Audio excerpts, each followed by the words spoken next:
Vale, pues egun non, eta pixko bat nola antolatuko dugun hitzaldia, izan da, bi parte nahiko independiente edo, nik azalduko dut hasieran, Latinoamerikak gaur egun bizi duen egoera, hori ulertzeko gako batzuk, ez? Nondik datorren, bizi duen egoera desegonkor hau, eta pixkatatzera begira, baina bereziki gaur egun, ze faktorek eragiten duten hori, ez? Eta hortik atera ditzakegun irakaspenak eta bar, ez? Eta irakaspen horietako batean zentratuko da Oiane, ez? Hor sortu zen ongi bizitzaren inguruko teoria eta praktika hori, hori Oianek azalduko du, ez?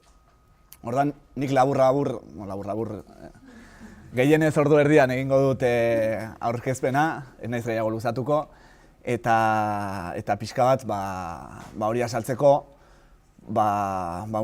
lehen esan duan bezala pixka atzera eginda errepasatuko dugu, ez? Nondik iritsi garen Latinoamerikak bizi izan duen, azken urte hauetan bizi izan duen fase horretara, ez? Fase bat esango genuke gobernu aurrerakoi eraldatzaile, iraultzaile batzuk ere izan dituen fase horretara nola iritsi den, eta ze borroka fase izan duen horretarako, eta hortik aurrera gaur egungo egoera desestable hortara iristeko, ze gertatu den hor, ez? Ordan pixka bat, lehengo hitzaldiarekin batera, ekialde hurbila, Latinoamerika litzateke munduko foko desestable edo gatazka dagoenetako bat, ez? Orduan, zuei ere galdera bat egiteko, Latinoamerikako desestabilizazio edo desegonkortasun egoera hori aipatzen dugunean, zer herrialde, ze prozesu, ze egoera etortzen zaizkizue burura? Bota horrela. Venezuela. Hortik ere esan duzu zerbait? Kuba. Brasil. Brasil, Argentina. Bolivia. Zerbait gehiago. Paraguay.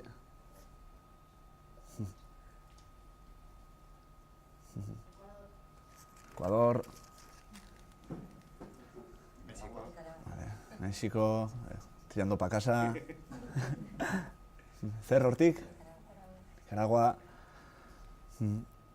Hortik gehienak esan dituzuenak, kuriosamente dira gobernu aurrerakoiak izan dituztenak azken urteetan, ez? Batzuk eta, hemen Luis Miguarte dagoela aprobetxatuta, berak oso ongi egiten duen aldaketa hori, ez? Gobernu gorriak eta gobernu arrosak liratekenak, ez? Gobernu irautzaileak eta gobernu aurrerakoiak, edo, pixkat eraldaketan ari direnak, ez? Justo aipatu dugu Venezuela, Bolivia, aipatu dugu Ecuador, Kuba, eta aipatu ditugu ere Argentina, Brasil, hor, desestabilizazioak, borrokak, gobernu aldaketak, batzuk lege itxurako gobernu aldaketak, beste batzuk estatu kolpe zuzenak, beste batzuk kaleak erretzen, ez? Eta ordan, hori da pixka bat Latinoamerikak bizi duen egoera hori, ez? Orduan pixka bat ere atzera eginda gobernu aurrerako joiek sortzeko fase hori baino lehen zegoena ere ulertu barra dago, ez? Horrek suposatu zuelako oso indar handiz implantatu zen neoliberalismoa hautsiko zuen fase berri bat, ez? Eta aurreko fase neoliberal hori ere biolentziarekin sortu zen, ezta? Gogoratuko ditugu sortu ziren diktadurak eta gero ere sortu ziren sistema parlamentario eta konstituzioen bidez egonkortu zituzten diktadurak eta sistema neoliberal hori, eta beraz horrek iraun izan duela leku batzuetan orain arte, beste batzuetan iraultzak, eraldaketak, borrokak egon diren arte, ez? Eta bereziki hor, puntu zehatz bat jarriko genuke, inflexio puntu bat, naiz eta ez zuen suposatu ere guztiz aldatzea Latinoamerikak bizi zuen panorama, baina bai suposatu zuela maila ideologikoan eta politikoan aldaketa potente bat, ez? Eta izan zen 94ko altxamendu zapatista, ez? Urtarrilaren batean gertatu zen altxamendu armatua, eta horrek jarri zuen mahai gainean beste zerbait, ez? Hau da, gobernu neoliberal eta goiko anai horren pean zeudenena, estatu batuena, hori kolokan jartzea eta jartzea borroka indigenista, Latinoamerikako jatorrizko herrien borroka mahai gainean beste balore batzuen bidez, ez? Horrek ere bazituen lehenago beste kasu batzuk, esate baterako ere, garrantzitsua izan zen Venezuelako Caracazoa, hildako pila bat izan zituena. Eta beraz, bazetorren ere, Latinoamerika osoan, horrelako borroka fase potente bat indartzen zijoana, baina etzela iristen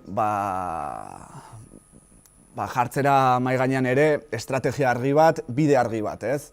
Eta horrek agian eman zuen iraultza zapatistak, ez? Momentu horretan, territorio bat kontrolatuz eta hortik beste balore horiek mahai gainean jarriz, ez?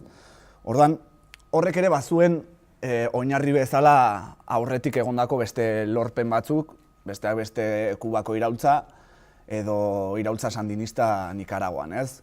Hor baziren lorpen batzuk eginak, eta horiek gabe gainera zaila da ulertzea gerora Latinoamerikan gertatutako guztia eta egondako lorpen horiek guztiak, ez? Orduan horiek oinarri izan da, iritsi gainen 80. hamarkada horretara, non fase berri hori zabaltzen den, eta hasten dira ere borroka antolatuagoak, bide argi bat izanez, eta horrek ekartzen du, gaur egun edo duela urte batzuk behintzat genuen panoramara Latinoamerikara, ez?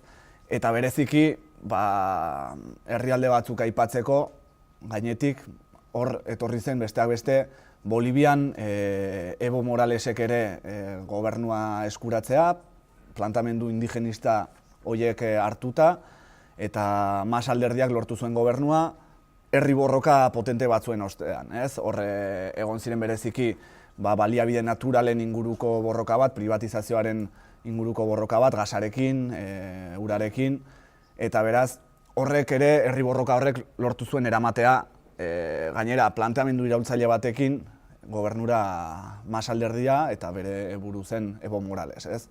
Horrek ekarri zituen aldaketak, eta nabarmenena edo konstituzioaren aldaketa, ez? Eta konstituzioan onartzea, aitortzea, Bolivian bertan zeuden nazio guztiak, hizkuntza guztiak, eta horiek besteen parera onartzea, ez? Izan ere Latinoamerika osoan gertatu zen hori baino lehen, eta orain ere herrialde askotan gertatzen da, berezko herri horiek, jatorrizko herri horiek, hizkuntza gutxituak dituzten horiek onartuak ez direla, eta hor lehen aldiz gertatu zen Bolivian hori, ez? Eta konstituzioaren aldaketarekin batera beste neurri askoren aldaketa, ez? Eta tartean, gero Oianek azalduko duen, ongi bizitzaren inguruko ideia hori sartzen da ere konstituzioan indarrez, ez?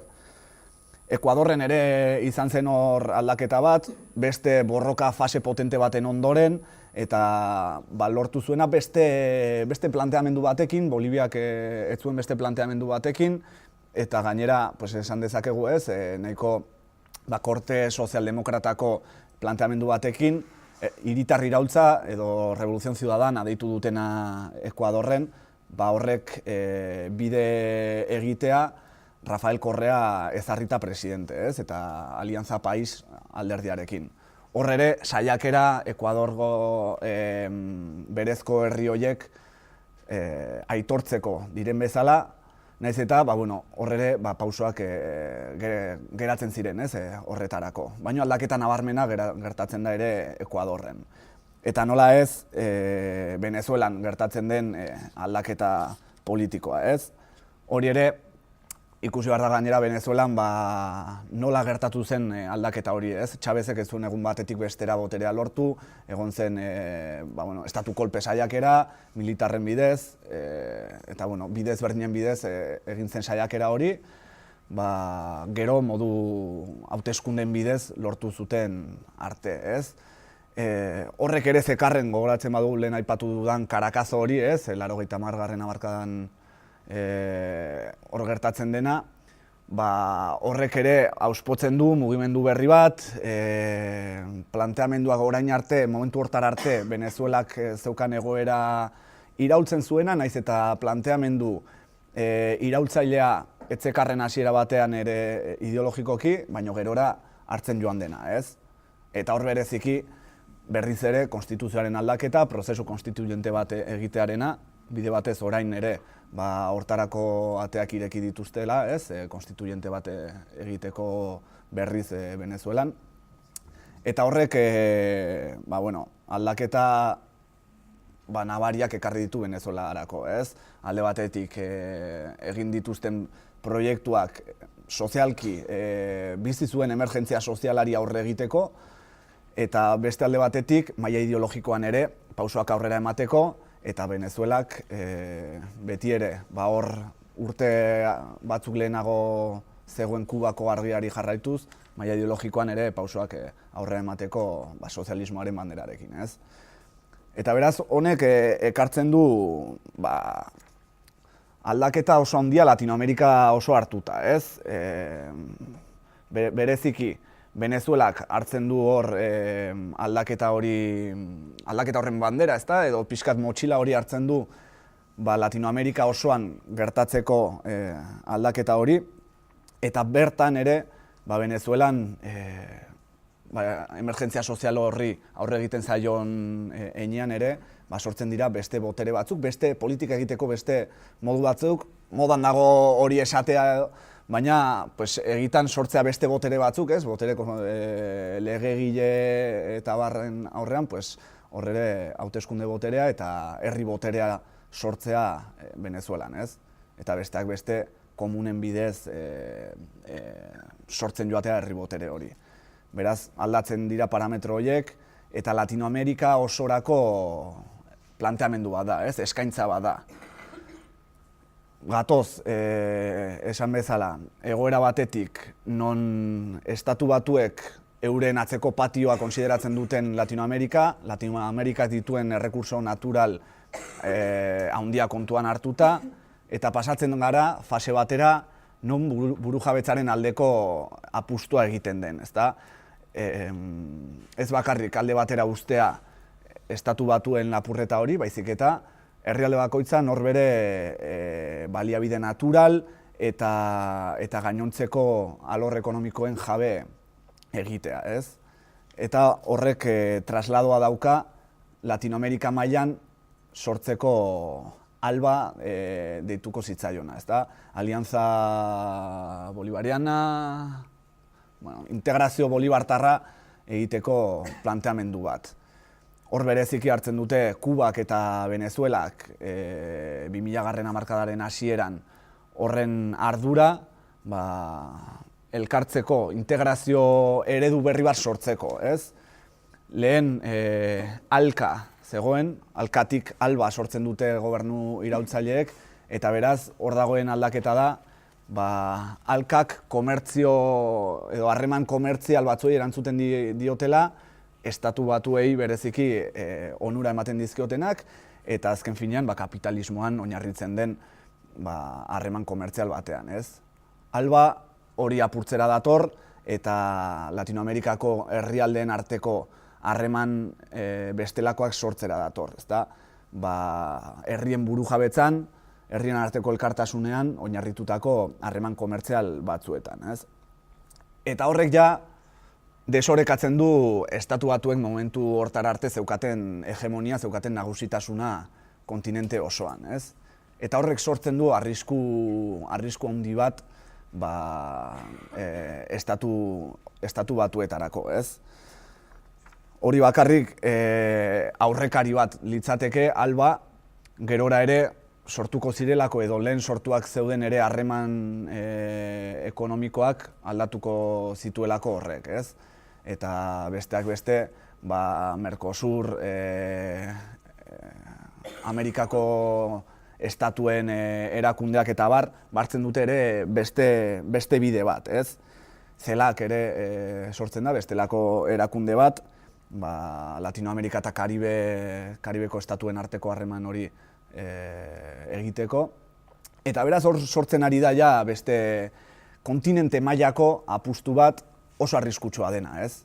Ez bakarrik alde batera uzten delako estatu batuak, baizik eta maila ideologikoan ere beste planteamendu bat daukalako, ez? Eta sozialismoaren ideia ere berreskuratu delako Latinoamerikan eta indarra hartzen duelako momentu horretan.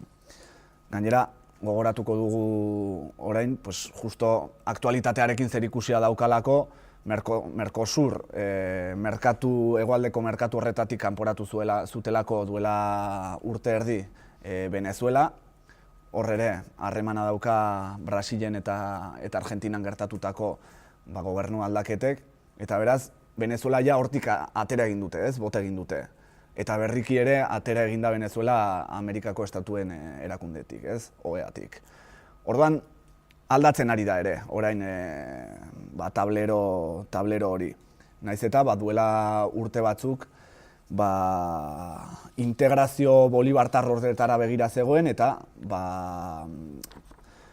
parametro aldaketa baterantz, ez? Harreman justu, solidario eta burujabetzan oinarritutakoak, ez?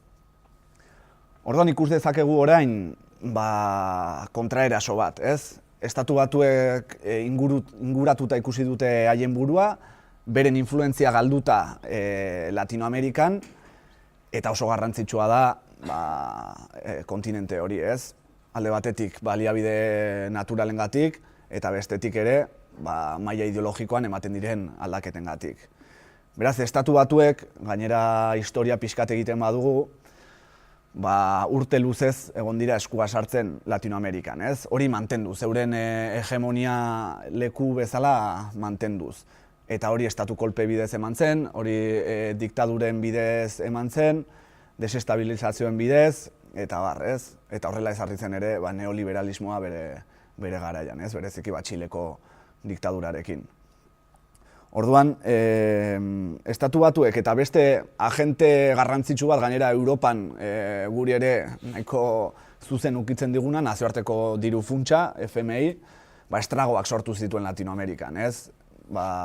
Eredu neoliberal horren baitan zorra pilatzea eta gerora sortzen dituen konsekuentzekin, ez? Europara bagoaz, ikusten dugu Grezian sortu dituen konsekuentziak zorpetze ikaragarri horrek, ez?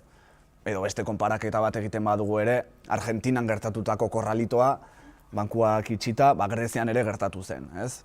Orduan, Latinoamerikaren inguruan hausnartzea, ez da bakarrik kontinente hori ezagutzea eta bertako borrokak ezagutzea, baizik eta, traslado hori gertatzen ari da, ez?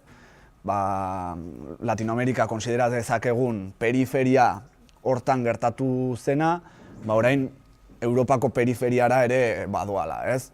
Orduan, hortaz arratsaldean hausnartuko dugu ere Elena eta Isabelekin, eta izango da aukera hortaz ere eztabaidatzeko, ez? Orduan, urte luzez egon dira saiakera horiek, iraultzak ere itzaltzeko saiakerak, eta gaur egun ere estatu batuek zeukaten egoera, akorralamiento egoera horri aurre egiteko, makinaria osoa jarri da berriz ere martxan, ez? Eta makinaria fronte guztietan, ez? Fronte ekonomikoan, gerra ekonomikoa eginez, eta bereziki burura etorri altzaigu Venezuela, eta bertan enpresa pribatuek transnazionalek egiten duten gerra ekonomikoa, baina Latinoamerikako herrialde progresista eta erautzaile guztietan ematen den zerbait da, ez? Gainera, oso parametro antzekoak dituena, ez? Maila militarrean ere, paramilitarren bidez, OTAN-en 5. flota berraktibatzearekin Latinoamerikan, eta, OTAN-ek daukan garrantziarekin, baita ekialde hurbilean ere, ez? Hori ere, horrek ere iragartzen du, fitxak mugitzen ari direla, ez? Maila politikoan ere, esate baterako Brasilen gertatutako gobernu aldaketa hori izango litzateke adibiderik argiena, nola estatu kolpe bat eman den, estatu kolpe isil bat, estatu kolpe parlamentario bat, korrupzioaren aitzakipean, Dilma Rousseff presidentea gobernutik kendu, eta berriz ere, beste gobernu neoliberal bat jarri dute indarrean, Brasilen. Eta Brasilek daukan garrantzia kontuan hartuta, kontinente baten zera dauka, tamaina dauka, baliabide naturaletan ere handia da, eta nazioartean ere BRICS deitutako bloke horren barnean legoke, Brasil, Rusia, Txina, Hego Afrika eta India, pixkat potentzia, hegemonia hartzen ari diren potentzia horiek, beraz, estrategikoa zen ere Brasil. Beraz, esan bezala fronte guztietan aktibatu da gerra hori, Latinoamerikan, kontraeraso hori estatu batuek beren hegemonia berreskuratzeko, eta hori ere kokatu behar dugu geopolitikan ere, pixkat begiak altxatuta Latinoamerikatik eta zer gertatzen ari den munduan, Eta ikusten dugu estatu batuek euren hegemonia arriskuan dutela, krisi bat ere sufritzen ari dela esan genezake, maila ekonomikoan, eta indarra hartzen ari direla bereziki Rusia eta Txina, Eta kontrahegemonia bat planteatzen ari direla estatu batuei. Ez bakarrik euren inguru hortan, Asia inguruan, baizik eta Latinoamerikan ere, Gero eta negozio gehiago egiten ari dira Errusiar eta Txinar enpresak Latinoamerikan, eta beraz estatu batuek galtzen ari dute euren hegemonia bertatik, Guztiz harremanatuta dago hau ere, ekialde hurbilean gertatutakoarekin, Euren estatu batuek euren hegemonia berrezarri nahian ekialde hurbil horretan, Orduan, kasu konkretuetara baldin bagoaz, desestabilizazio horiek gertatutako adibideetara, lehenik izango genuke Argentinako gobernu aldaketa, Ja pixkat hortara joan gobernu aldaketetara. Maila parlamentarioan hau ere, hauteskundeen bidez, baina bloke arrosa hori, aurrerako hori eratzen zuten herrialderik indartsuenetakoa zen Argentina ere, Kirchnerrekin, Kirchnerrekin, Nestor eta Kristinarekin urteak eman ostean, berriz ere, hausten da fase eraldatzaile hori, eta ezartzen da, neoliberalismoa ezartzen da bere indar guztiarekin, eta neurri neoliberal ikaragarriak lehenengo momentutik bertatik Macri presidente berriaren eskutik, Antzeko zerbait Brasilen, Temer boterera iritsi zenetik, neurri neoliberalak batetik bestera ezartzen ari dira eta maila oso basatian ere, Eta hor lehen azaldu dut, pixka nola eman zen hori, langileen alderdiak urteak ere zeramatzan Brasilen, bi hauetan gainera ikusten badugu planteamendu aurrerakoi bat zen, herri sektoreetatik abiatutakoa ere, baina guztiz hausten ez zuena bertako oligarkiarekin eta estatu batuekin ere, Orduan arriskutsua zen, oligarkiarentzat eta estatu batuentzat, baina ez du suposatzen maila ideologikoan ere Venezuelak, Boliviak suposatu dezakena bezala, Baina erortzen dira. Bi herrialde horiek erortzen dira eta bi herrialde handi, Brasil eta Argentina. Eta ikusten badugu ere, lehen saio hasieran galetu dizuedanean, non ikusten dituzuen desestabilizazio foko horiek, ikusten dugu, Bolivia eta Venezuela ere. Maila ideologikoan aldaketa handiena planteatzen ari direnak, Eta saiatu izan dira, azken urteetan Venezuelan argiagoa izan da, maila guztietan, gerra ekonomikoa, kaleetan ere, eman da desestabilizazio hori, eta Bolivian ere berezeki ere, naturriturrien inguruan, naturbaliabideen inguruan, hor sortzen ere oposizio bat gobernu iraultzailearen aurka egiteko,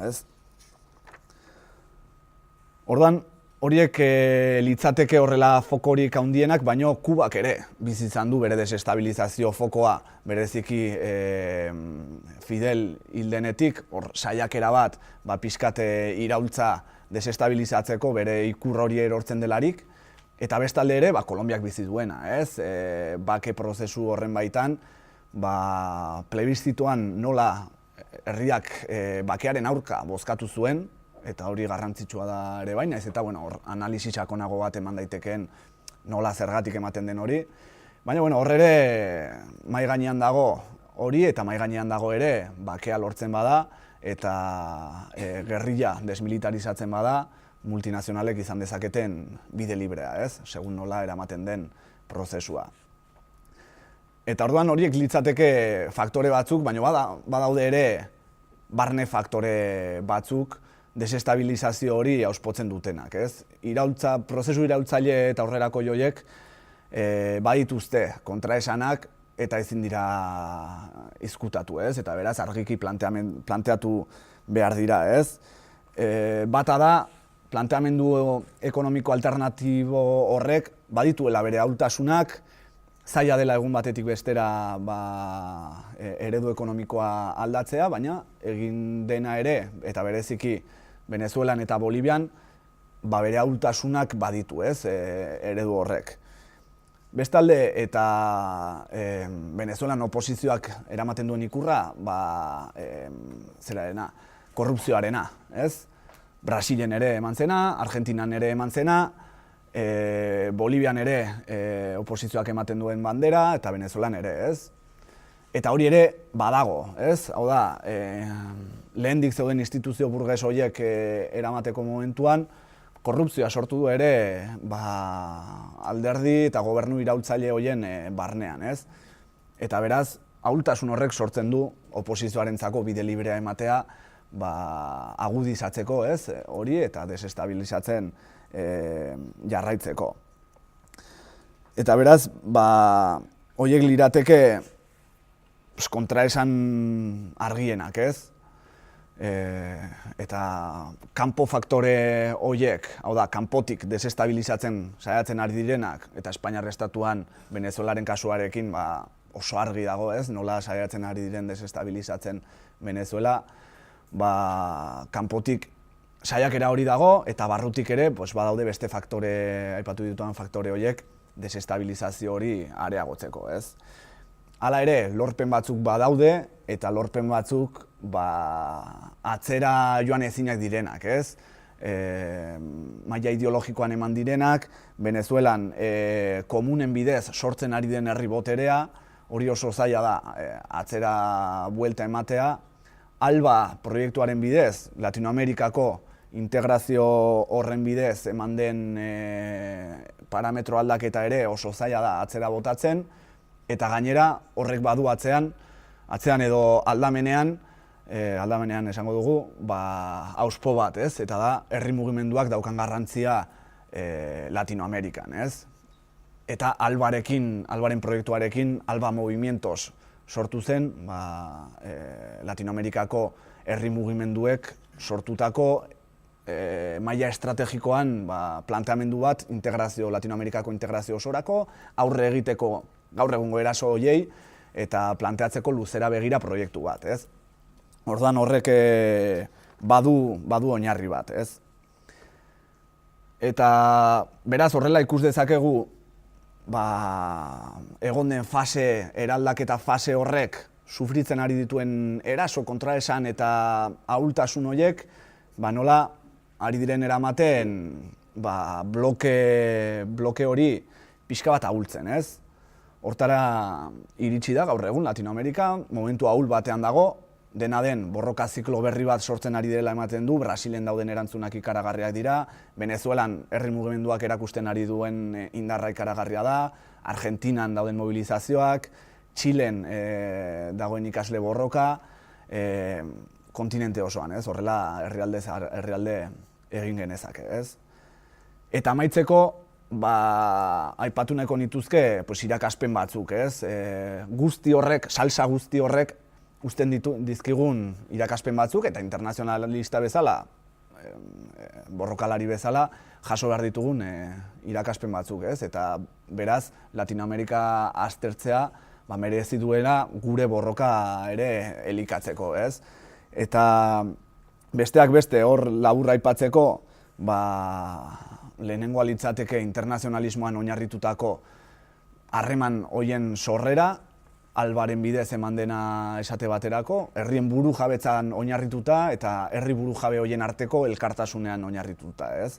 Beraz, horrek irakaspen bat ere ematen digu kontinente oso hori nola elkartu den, ez? Bestea litzateke, eta orain bukaeran aipatu den bezala, ezingo genukela ulertu Latinoamerikak bizi izan duen eraldaketa guzti hori, herri mugimenduen paper ezinbesteko hori gabe, ez? Balio izan duelako alde batetik, gobernu aurrerakoiak ezartzeko, balio izan duelako horiei perspektiba estrategikoa emateko eta borrokaren bidez eraikitzen joateko, eta bermatu dutelako edo hor egon direlako erasoei aurre egiten, ez? Eta hori ere ezinbestekoa da. Orain eraso imperialistak datozenean aurre egiteko egon dira eta aurre egin izan diote, ez? Hirugarren irakaspen bat litzateke, alde batetik Latinoamerikak herrialde gehienetan bizi duen emergentzia sozialari neurri batzuk jarri behar zaizkiola, eta aldi berean, maila ideologikoan, pausoak eman, aurrera begira, luzera begira, ez? Proiektu bat izan. Herrialde asko galduta egon direlako ere horretan, ez? Neurri sozialak eginen ditugu, baina ez daukagu argi nora goazen. Eta horrek ahultzen du prozesua bera ere, eta lortzen du gobernuak erortzea, ez? Esate baterako, Argentinan eta Brasilen gertatu den bezala. Laugarren irakaspen bat litzateke, berriz ere Latinoamerikan sozialismoaren bandera hartu dutela, sozialismoaren aldarri hartu dutela, eta eraikitzena hasi direla, ez? Europan esan genezake, azken urteotan Berlingo Harresia erori zenetik galdu den zerbait izan dela, planteamendu sozialdemokratak ezarri direla Europa osoan, eta ezkerra, beraz, ahul dagoela eta argi dago, ez? Europan ezkerrak daukan ahultasuna azken urteetan, ez? Azken urte luzeetan.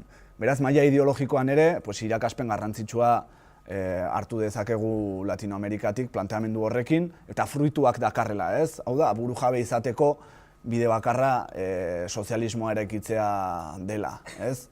Hori litzateke beste irakaspen bat, ez?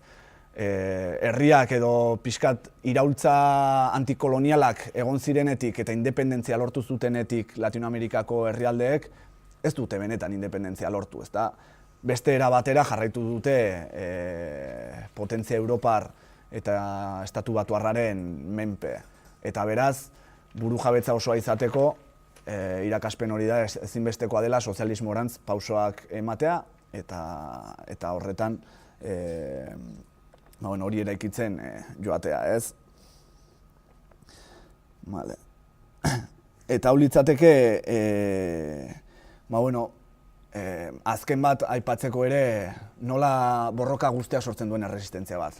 Iraultza horrek nola sortzen duen kontrairaultza bat, eta oso argi ikusten da Latinoamerikan, ez? Eta beraz, hortzarako prestatuak ere egon behar direla, herri mugimenduak, gobernuak eta abar, ez?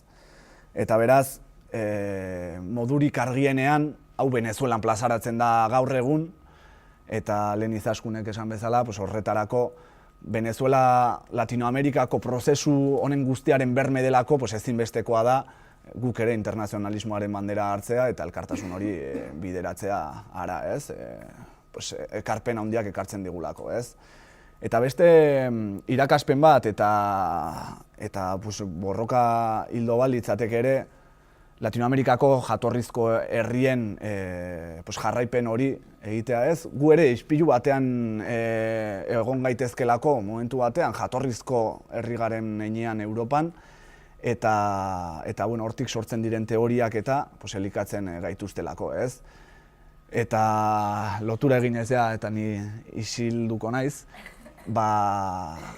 teoria horietako bat litzateke ongi bizitzearena, ez? Eta horrek izan duen garrantzia Latinoamerika osoan, jatorrizko herrietan, eta oraindik ere prozesuan dagoena, ez? Eta geroz eta gehiago zabaltzen ari dena. Ordan pixka bat hau litzateke gako batzuk ez dakit ongi ulertu den, ez den ongi ulertu, nahi baduzue galderaren bat egin, bestela bukaerarako utzi eta pasako gara ongi bizitzaren inguruko fasera, eta hoxe, isilduko naiz besterik gabe.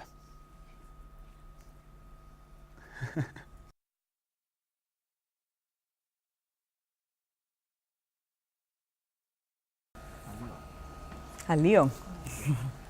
Hasiko gara, orduan bigarren partearekin, gainera ja apurbe berandu da, eta zakit indarra aldetik ere nola gauzen. Beti bezala, saiatuko gara oso labur egiten, saiatuko gara ere oso dinamikoa izaten, ezta?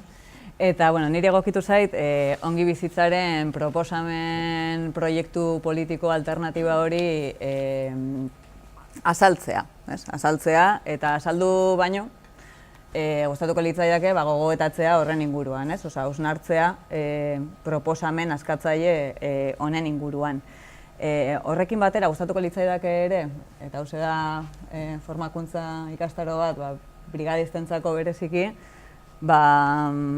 gako batzuk eskaintzea ere, posible balitz, edo hausnarketa ere hori hortik bideratzea, brigadista moduan ere topatuko ditugun zenbait zailtasun edo frikzio, tentzio hor gaudenean. Badakitolako irakurketa bat egin eta azalpena izan duzuela aurreko saioan, aurreko asteburuan, baina gako batzuk ere horren arira eta bereziki gure buruak ja jartzea horretan. Ja brigadista bezala egongo garenean hortik eta handik, ezta? Bestalde batetik ere, igual, lurren azterketa izan da askoz makroagoa edo, makro ikuspegi batetik eta geoestrategiak eta gatazka globalak eta ez dakiz zer, nirea igual izango da mikroagoa. Bai, gustatuko litzaidake aritzea gehiago eta brigadistak zareten heinean, gure praktikaren inguruan eta gure ideia uste hoien inguruan ere hausnartzea.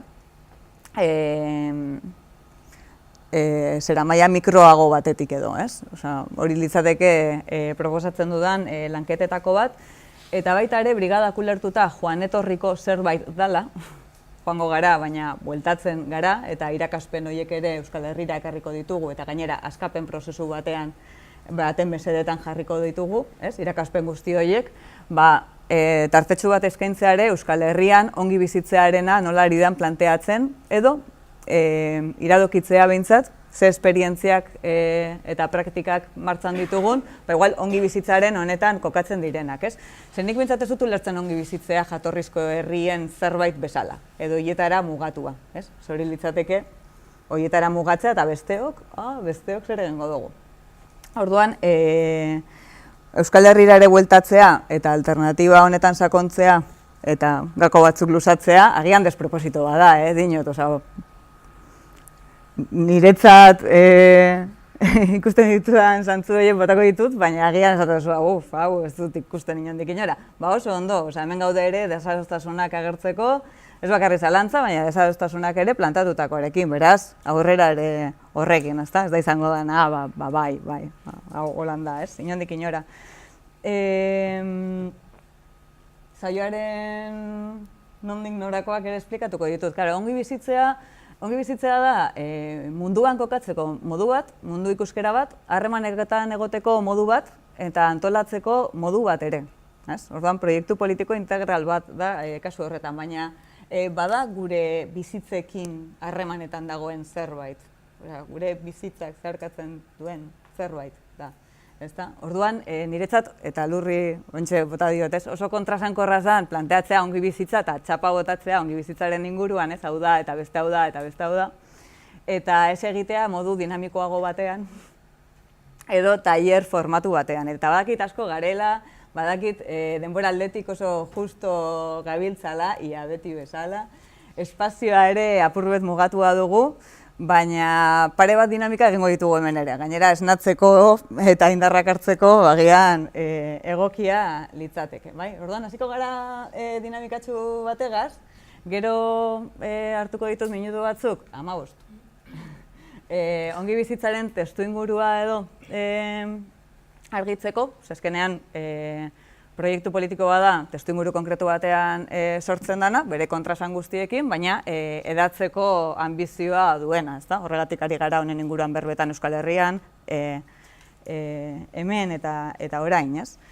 Eta ostean ere, hau izango da puzbet, laborategi improvisazio bat, ez? Saiatuko gara ere, ariketatxo bat egiten, hori guztia, gure ideiak eta gure praktika horiek kolokan jartzeko, ez? Eta brigadista bezala goazenean, tentsio horiek azalariziko direna da ez, eta Euskal Herrira egingo dugu buelta hori, ez? Proposamen diferente batzuk ikusita. Orduan hau da apurtxu bet asmoa, gauza asko dira,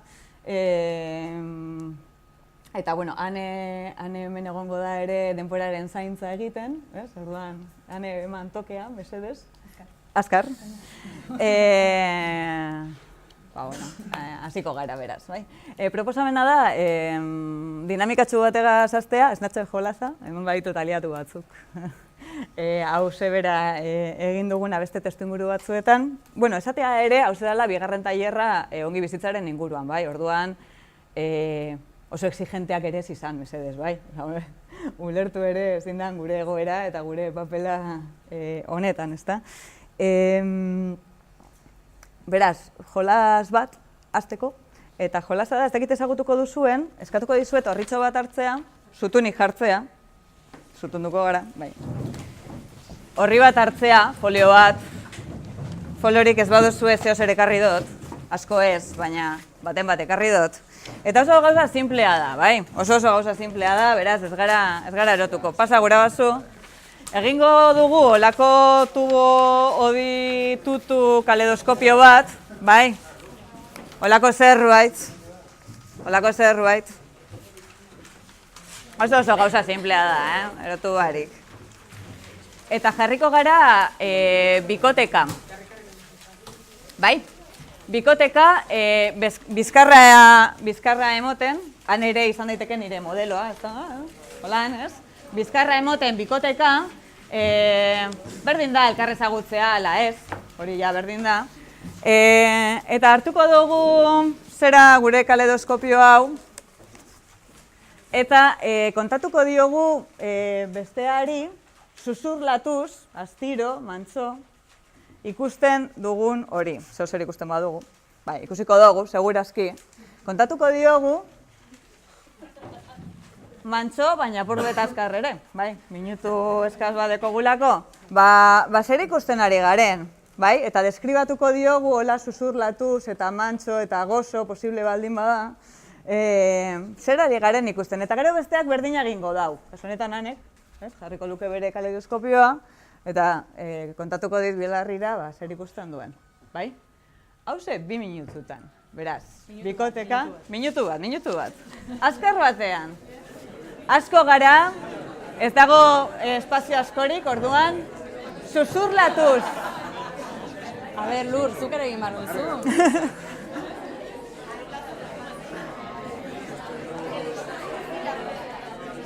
Susurlatzea litzateke gakoetako bat. A ber, Ani, hasi nahi duzu? Bai, ikusten dut hori zuri bat, izan daiteke elektrizitatea eramateko zerbait, eta pareta oso txuria da, baina ikusten dut ezkegita badela zerbait, eta baita ere zelo bat. Eta Lurren burua momentu honetan, niri begira. Ez dakit, ia, bai ikusten da. Venga, orain bestea kontatuko duzue eta gogoratu susurlatuz egiten dugula ariketa hau, bai. Susurlatuz, gozo, basu, holan, harmonia batean. Venga, ba.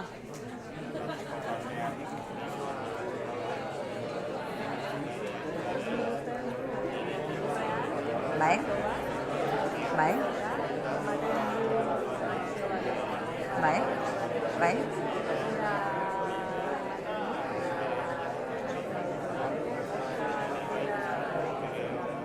Aha.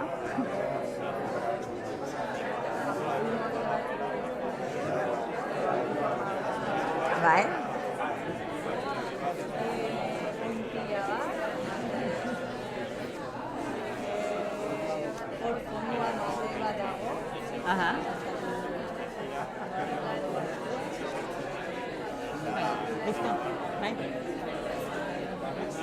Bukatu dugu. Listo.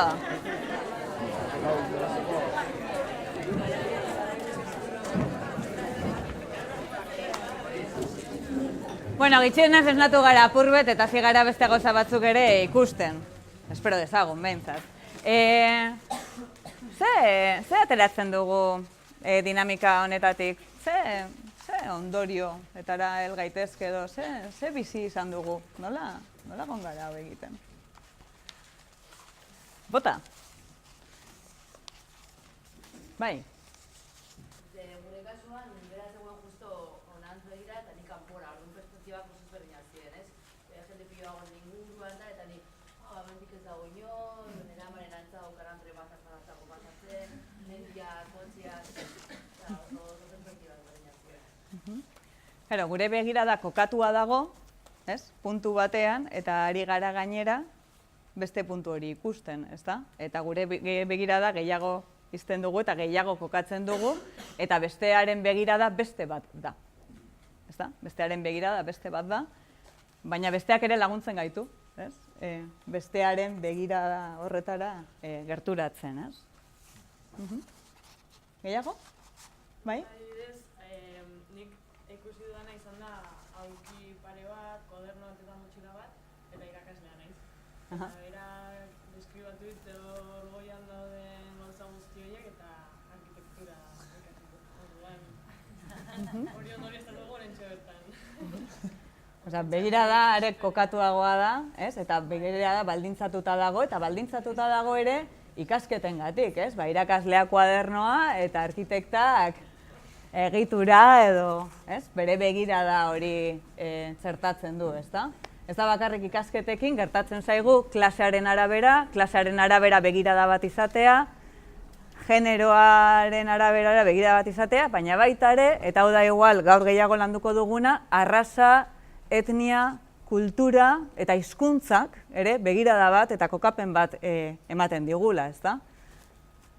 Ez bakarrik ikasketa, baizik eta egiturazko baldintza guzti horiek. Eta guazen horiek oso presente izatera, bai? Klase, arraza, etnia, generoa, kultura, hizkuntza. Eta azkenean Euskal Herritarra gara, eta bagoaz brigadetan beste herri batzuetara, eta han beste begirada batzuk, ez bakarrik prozesuak, baizik eta beste begirada batzuk, eta beste mundu ikuskera batzuekin egingo dugu topo, ez? Eta guk izango dugu gurea. Begiratzen dugun, hortik begiratzen dugulako, ez? Baldintza horien pean begiratzen dugulako. Gehiago. Oza gehiago.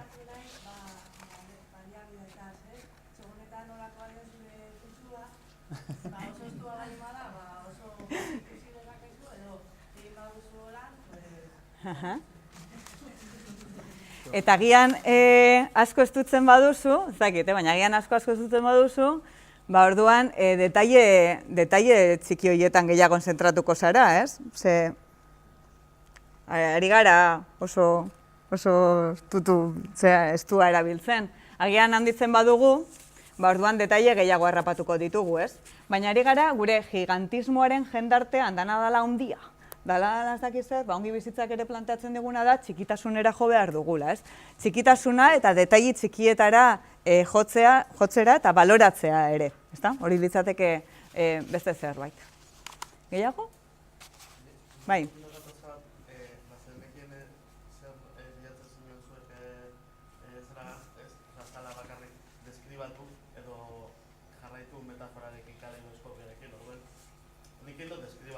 Nekien ibili nazen oso, ez, deskribatzen hau da, eta gero entzun dut hortik paradisoak,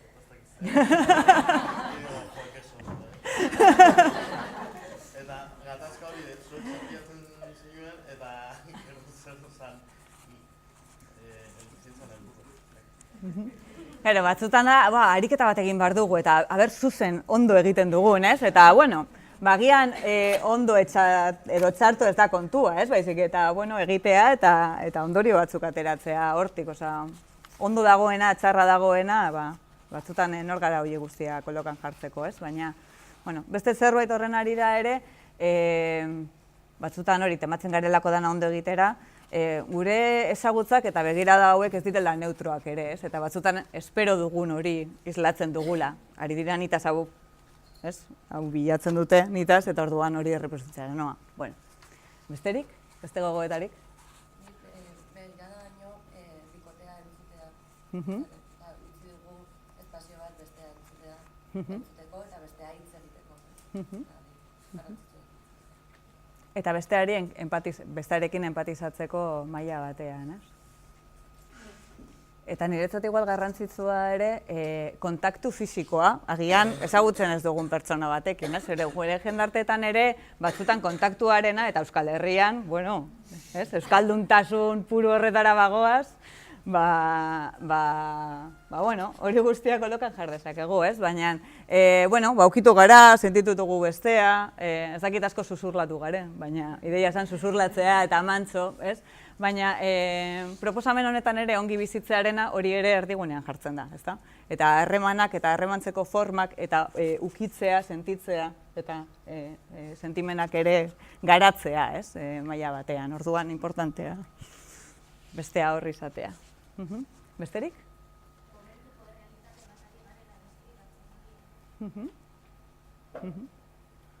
Gertukoa eta oso konkretua gainera, ezta? Deskribapen bat goxo egitea zaila. Zergatik? Egoeragatik, ala gela honengatik edo?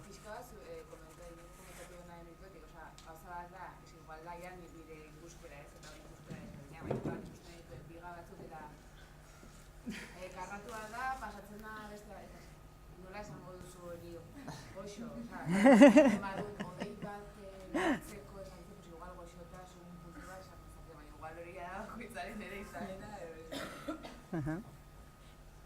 Eta ala ere hor zaila zen, ez? Azkenean denon susurlatzeko modua nahiko, azkenean ikuste dut guztion artean edatu dela ez susurlatzeko punto hori, ez? Zuzaki basaldu nahi zen, baina zaila zen, ni saiatu naiz, baina imposiblea nun, ondokoak ari ziren hola hitz egiten, ez? Hori taldean edatu dela baita ere. Eta ez dakit gertatu zaizuen, baina ni behintzat kanpoan egon naizenean, ez bakarri brigadista bezala, beste gauza batzuk egitera joan naizenean, ez du zertan esplikazio horiek eman behar.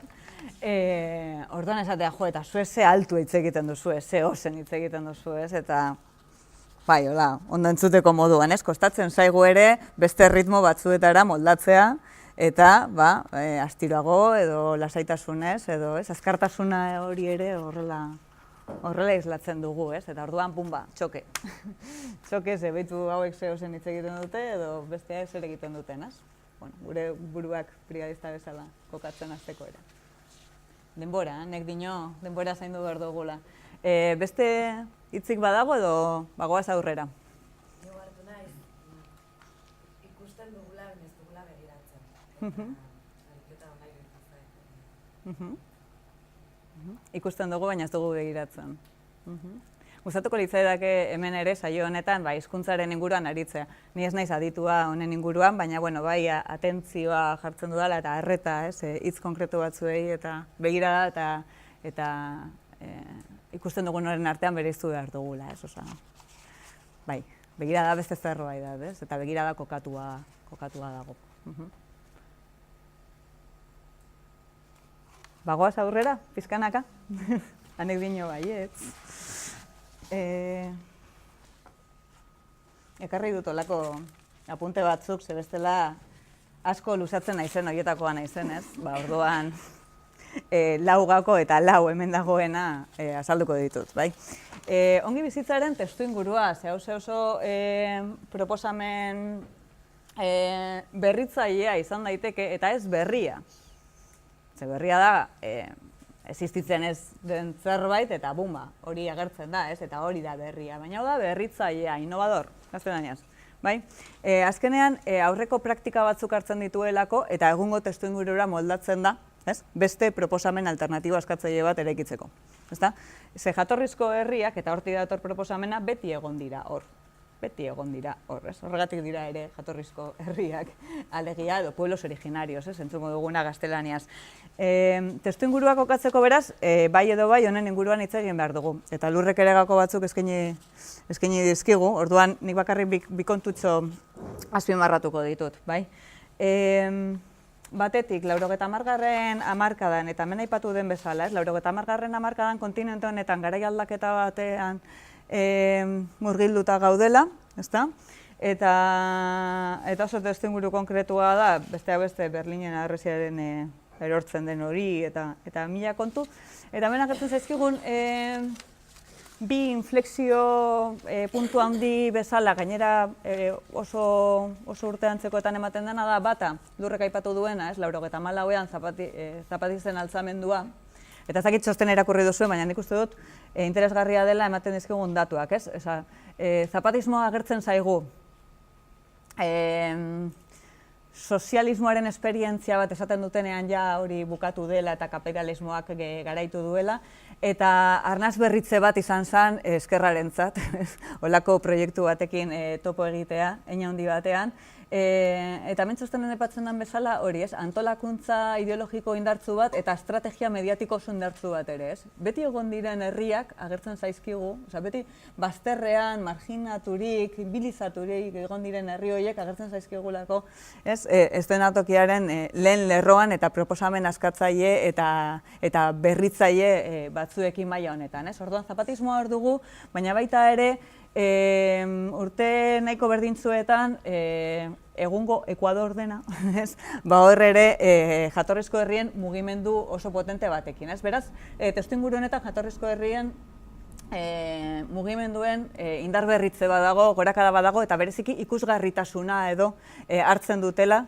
eszena politikoan, ezta? Eta beste zerbait, igual ez dugun aipatu da, 82a, ez? Ez dakit 82a zerbait, run bat olan egiten dutzen, berak esaten du baietz, zergatik 82a, ardezakegu. Konkistaren 5. mendeurrena betetzen delako, ezta? Eta konkistaren mendeurrenaren denbora honetan gauza asko gertatzen dira, asko, baina horien artean da kolonialismoaren inguruko balantze oso kritikoak egiten direla. Kolonialismo esperientziarekiko balantze kritiko asko azalarazten zaizkigula, eta gauza askoren artean, balantze kritiko hauetan, klaro, ari dira igual Sevillan, Expo 92 eta ze ondo, eta zibilizazioak elkartu ziren momentu glorioso eta fantastiko hori, ezta? Eta bestetik, bereziki Brasilen egon zen kontra gailur batean, ari dira guztiz kontra, zenbat kalte eta zenbat gauza sufritu ditugu honen ondorioz, ezta? Beraz, balantze guzti hauek ere egiten dira, eta jaz da azken 200 urteetan estatu bezala independentzia formal bat eskuratu dugu momentuan, Ibanek aipatu duena lehen, baizik eta 500 urte hauetan zein da balantzea. Zein da balantze hori. Eta horren inguruko irakurketa batzuk egiten dira, eta hemen zalantzan jartzen dut ere garapenaren kontzeptua. Zer da garapena, zer da garatzea, zer da herrialdea azpigaratu bat, edo herrialde garatu bat, guk nahi dugu hori bera, posiblea da herrialde garatuen maila horretara heltzea. Garapena bera existitzen da, edo da tutu gure iztegitik kendu behar dugun zerbait. Zagian gure iztegitik kendu behar dugun zerbait da. Horrekin batera Lurrek aipatu duena, azkenean 70, 80. hamarkadan bereziki kontinentean, baina bereziki hegoaldean diktadurekin politika neoliberalak ezartzen dira bortizki, eta 80.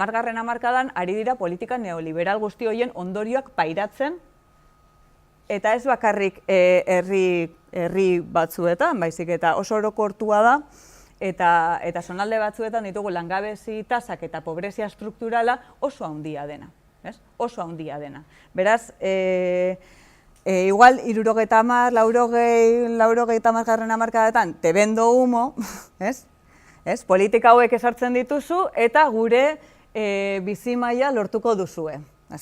Te vendo humo, holan. Eta ikusten eta bizitzen sufritzen dute, ez. argi dago, ez? Osea, garapen hori mito bat dela. Orduan, testuinguru honetan ere alternatiba batzuk plazaratzen dira, eta hemen daude, bueno, nik uste dut ez diogula inoiz etzi, alternatiba horiek bilatzeari eta eraikitzeari, eta hemen sozialismoa berpentsatzeko beste modu batzuk, eta jatorrizko herrien mundu ikuskera, harremanetan egoteko formak eta antolakuntza ereduak aztertzen ere hasiko dira. Bai, hori guztia testuinguru horreta, eta ongi bizitzea hor beti egondan zerbait, batean egiten du, bum! Ez? Eta agendetan sartzen da, ezta? Hirugako besterik ez, gero zer gehiago landuko dugu honen gainean, bai, hirugako. Zergatik ongi bizitzea, edo zergatik ongi bizitzea hori, lehen lerroan jartzen den proposamen bat da, edo izan daiteke, ez? Batetik, esperientzia historiko badelako, bai? Garapen eredu horretatik, kanpo, edo nahiko kanpo, egon diren komunitate batzuen esperientzia bat da, esperientzia subertzibo bat da ere, azkenean 500 urtez egon direlako erresistitzen, eta erresistitzen da jasarpen horren kontra, baina baita ere kolonialismoari aurre egiten, beraz, bizi eredu bat da, esperientzia konkretu bat da, bizi proiektu bat, alegia, ezta? Beste arrazoietako bat, hauze mahai gainean jartzeko da, herri jakintzak probesten ditugula, ez? Herri jakintzak, eta ez jakintza akademikoa, Europatik datorkigun hori, ezagutza bat dala zuriarena, del hombre blanco, del científico, ez dakit zer, baizik eta herri jakintzak probesten ditu eta herri jakintzak maila guztietan. Izan hezkuntza, kultura arloan, osasunaren ildotik, baina baita ere mundua ikusteko, balio batzuk eta praktika orientabide batzuk eskaintzen digun heinean. Orduan, hori ere eskaintzen dugu eta hor aldaketa importantea da. Eta bestea, bizitza kolektiboki eraikitzeko premia beharra dugulako, eta gainera bizitza bera zentroan erdigunean jarri nahi dugulako, ezta? Y esto seguro que os suena. Bizitza erdigunean jartzearena, porque orain oso modan dago, ez? Bueno, modan. Orain bere lekua irabazi duela, ezta? Beraz, bizitza zentroan erdigunean jartzearena, ezta? Eta ongi bizitzea, ja kategoria bezala, hori zentroan dago. Ja bizitza jartzen duzulako hori, eta gainera beste bizitza mota bat jartzen duzulako zentroan. Merezi duen bizitza bat azkenean, ezta? Horregatik gure praktikak eta balioak kuestionatzea, ez? Gure bizitza zer nolakoak diren, edo asetzen gara bizitza honetan, ez? Edo agian brigadetan goaz eta, venga, ea, ez? Beste paradigma batzuk ezagutzen ditugun. Orduan, hori da erronka bat, ez? Osea, kapitalismoak suntzipena besterik ez duela kartzen, dana suntzitzen du, bizitza, natura, espazioak, harremanak, guztia suntzitzen duela, eta behar dugula proposamen eraikitzaile bat bizitza erdigunean jarriko duena. Eta ez bizitza singularrean, bizitzak pluralean, esango dut. Bizitzak, ez da bakarrik emakume, gizon edo gizakiarena, eta izaki bizidunak ere, ama lurra subjektu politiko bezala ulertzen badugu, natura ere bizitza bat da, beraz hori ere erdigunean jarri behar da, eta beste elementu batzuk ere, ezta? Orduan, hortik doa kontua. Ane? Ja? Bai. Orduan beste bi kontutxo. Bai, ze lurrek ja aipatu ditu. Orduan, ongi bizitzea hori lehen lerroan jartzen da, eta horiek dira agian 3 arrazoi, 3 faktore, ez? Proposamen askatzaile bezala horrela agertzen zaigulako, eta baita ere, eta hori esan dudana, ez, ongi bizitzea eta bizitza erdigunean jartzearena, ekofeminismoaren proposamenekin, ekosozialismoaren proposamenekin bat egiten duelako, desaskundearen proposamenekin ere bat egiten duelako, agian uztartu egiten ditu eta gainditzen dituen proposamen bada, edo izan daiteke, osea, hortan gabiltz, hori ikusten gabiltz, ez? Eta testuinguru honetan zehazki, 21. menderako sozialismoa pentsatu den honetan, ez? Herri boterea, ari garenean, herri boterea, aniztasuna, konplexutasuna, natura, kamalurrak duen papera, guzti horretan, hori ere, horri beste dimentsio bat ematea, ez? Eta horrekin batera, lurrek aipatu dituen, prozesu konstituzionalgile horiek eta estatu plurinazional batzuen jaiotza, Ekuadorren 2008an, ongi bizitzea sartzen da konstituzioaren barruan, bai? Eta Bolivian 2009an sartuko da ere konstituzioaren barruan. Ados? Orduan, hor ere beste modu batean pentsatuko da. Artikulu diferenteetan, barkatu baina beste 5 minutu behar ditut. Bai? Gero egingo dugula komodo bat, eta nola egiten dugun hau. 23 artikulutan txertatzen da, baina ikusteko ere oso bizitzeko beste era bat, baina oso proposamen integratzailea dela, eta integrala dela ikusteko. Adibidez, txertatu dituzte ongi bizitzaren inguruko gakoak 23 artikulutan esan dut, ezta? Eta horien artean, ura eta elikaduran, ingurumen osasuntzua, komunikazioa eta informazioa, kultura eta zientzia, saberes ancestrales, horren inguruko artikulu batean, hezkuntza, habitat eta etxebizitza, osasuna, lana eta gizarte segurantza, kultura fisikoa eta denbora librea. Eta bar. Orduan, ongi bizitzea konstituzio hauetan sartu da, baina ikusi, ze proposamen integratzailea den kasu honetan, ezta? Baina honekin batera ere, aipatzea azken urteetan kontraesan batzuk ere sortu direla, honen inguruan eta prozesu horien inguruan, eta horiek ere ezagutu behar ditugula, ezta? Alde batetik ere ezin dugulako zerbait idealizatu, ez? Herri hori, prozesu irailtzaile hori, askotan gertatzen zaigun zerbait da, ez? Eta brigadista bezala igual batzutan ikusi izan dugu, ez? Idealizazio bat eta jatorrizko herriena, ez? Eta jatorrizko herria dena eta ze gauza puroa, ez? Esentzialista izan daitekeen zerbait eta ez da hori edo ez luke izan behar, ezta? Horregatik pasatzen gara jatorrizko herrien proposamena izatetik buen bibir edo ongi bizitzea bezala ulertzera.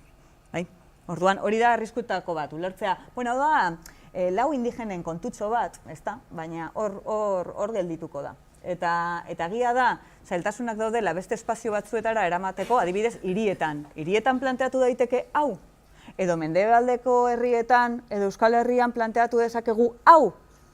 Ez? Zela goiena baldin bada. Bueno, hor oztopo batzuk topatzen ditugu, oztopoak eta resistentziak ere badirenak, Eta gero beste batzuk, ja oso identifikatuta daudela da, neoestraktibismoarekin planteatzen den arazoa, Osa, azkenean, hegoaldeko herrietan ondasun natural asko daude, baliabide naturalak ez, ondasunak. Baliabidea, rekursos, gizakiarentzat jartzen ditugu rekursos, baina ondasunak dira danonak izango direnak. Orduan, hor arazo bat dugu, ze gasarekin, petroleoarekin, mineriaz, a cielo abierto, eta hortze dauden komunidade guztiak erasotuak daudelako, Hemen planteatu denean ariketa hau egitera, kontinente honetan desestabilizazio fokoak, eta ari gara estatu mailan pentsatzen, baina zer gertatzen da Gualmapun? Zer gertatzen ari da Amazonian, Orinokon? Eta hemen, neoestraktibismoa sartzen denean eta multinazionala handiak sartzen direnean ondasun horiek lapurtzera, ze lapurketa bat da, orduan gatazka oso potoloak topatzen ditugu eta desestabilizazio foko horiek topatzen ditugu, Eta horrekin batera ere, estatuarekin tentzioak ere, Estatua merkatua jendarte harreman honetan, tentzioak eta resistentzia batzuk ere sartzen dira. Eta aipatuko nuke azkena, kontraesan potolo bezala identifikatu izan dela jada, baina ez dagoen garapen askorik honen inguruan, dela proiektu hau ikusten da ikasteko proiektu bat bezala, oza, ikasi dugun hori guazen pikutara bidaltzera eta guazen herri jakintza probestera maila horretan, bai proposamen antikapitalista dela eta antiperialista zeharo, erroetatik Holanda, eta horrela definitzen da, baina proposamen antipatriarkala eraikitzeko batzutan zailtasunak egon dira, ezta? Eta orduan hori identifikatu izan da, baina nola barne bildu genero ikuspegia ere proposamen honetan. Horiek. Eta egongo dira beste asko, baina, bueno, kontraesan horiek ere ezagutu behar ditugula, edo arazo horiek ezagutu behar ditugula. Gero, nahi baduzue, izango dugu aukera ere sakontzeko apurbet. Gure esku baldin badago, honen inguruan berriro ere berba egiteko, hartuko dugu hori ere. Eta ikusi duzu, Osea, denboraz nenbilen oso larri, eta igual larritasun hori transmititu dut, hasi naiz azeleratzen, Azeleratzen, hola, alnuen guztia, eduki asko jartzeko mahai gainean eta esateko, hau beste hau, azkenean, sistemak eta goera hokenek bere bultzatzen gaituela olako praktikak bideratzea. Gustatuko litzaidake guztia supermantxo egitea, eta bueno, pentsa dezagun honetan eta bestean, eta guazen, ez dakiz hor, baina hori bera, Osea, erresistentzia batzu baitugula eta oztopo asko baditugula, Horrela, hauze praktikara eramateko, Eta hurrengo kontutxoa zen, ariketa batekin hastea. Ariketa hortik dijoa ere, bai? Orain esandako edo emandako giltza batzuekin, eta ariketa gustatuko litzaiguke taldeka egitea. Eta hemen problema berdina izango dugu, ze espazioa hau da eta denbora hau da, Baina gustatuko litzaiguke azkenean taldea eta talde txikietan gogoetatzea honen inguruan, Zer da, ez guretzat, ze igual guk beste nozio batzuk ditugu, baina Euskal jendartean, Euskal Herrian, zer ulertzen da garapena bezala? Zer da Euskal Herrian herrialde garatu bat izatea? Eta azpigaratua? Zer da guretzat ongi bizitzea? Eta ongi bizitzea ere askotan konfunditu da bidorra, ¿no? Bidorra, que tiene una vida, Dolce vita, Horrekin konfunditzen da maiz. Orduan, ariketa bat egitea proposatzen dizuegu, eta horretarako kartulinak ekarri ditugu, boligrafoak eta bar, taldeka, litzateken ariketa bada, eta gure usteak, eta baita ere gure bizi praktikak mahai gaineratzea. Osea, litzateke bakarrik hitzak, hitz solteak. Osea, garapena entzun, edo herrialde garatu bat, edo pertsona supermoderno bat, eta hori burura datorkigun, hori apuntatzea. Gero konpartituko dugu plenarioan eta alderatuko dugu ongi bizitzearen proposamenarekin. Baina lehen da bizi guazen hausnartzera zeintzuk diren gure usteak, gure ideiak honen inguruan. Eta zergatik hau? Horietako asko konpartitzen ditugulako, dinot, Euskal jendartean hegemonikoki ematen diren, diskurtso horietan topatzen ditugunak askotan, desliz moduan, baina aipatzen ditugulako guk ere, gure praktiketaz eta bizitzaz hausnartzeko momentutxu bat ardezagun, baina baita ere ulertzeko askotan nola ikusten gaituzten kanpora goazenean. Goian gure kontraparteak ez gaitu horrela ikusten, segurazki ezetz. Baina hor egongo gara hilabete edo denbora batez, eta batzutan ikusiko gaituzte Europar moduan. Eta euskaraz hitz egiten ez dugunean, gaztelenez hitz egiten dugunean, azentu espainola edo frantsesa jartzen diogu asuntuari, eta maiz konfunditzen gaituzte. Orduan da, batzutan kanpotik nola ikusten gaituzten, ariketa hori egitera. Eta bereziki beste kontinente batzuetara egiten dugunean, salto, azkenan zu Europa erra zara, zuria zara. Gaztea, zara. Bueno, gure kokapenak ditugulako,